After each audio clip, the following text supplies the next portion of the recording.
And I'll be completely honest. When I was writing this book, and the book took me a very long. My debut novel took me years, like 7 years to write. Towards the end of that process, I started to think about publication, and I knew that publishing in general is very difficult for anyone to get published, but it's especially difficult for someone who's writing a book about Muslims falling in love in Canada.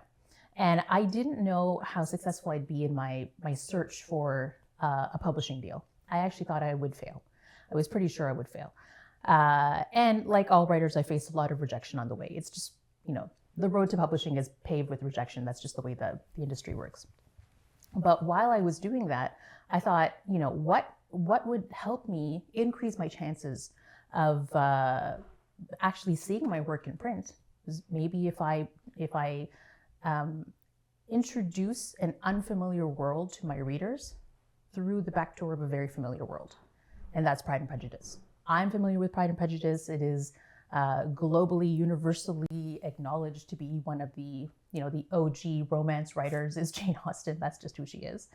And if I take the tropes, not only the tropes of the enemies to lovers type of idea of Pride and Prejudice, but the actual story of Pride and Prejudice, and then set it in this very Muslim, very South Asian immigrant community in Toronto, I think it would help readers to kind of understand where I'm going and what I'm trying to do with it. And that's exactly what happened. So I leaned into the Pride and Prejudice of it all with Ayesha at last, because my friend, who's a writer, said, this is what you're doing. And I thought, if this is what I'm doing, I might as well just go all in.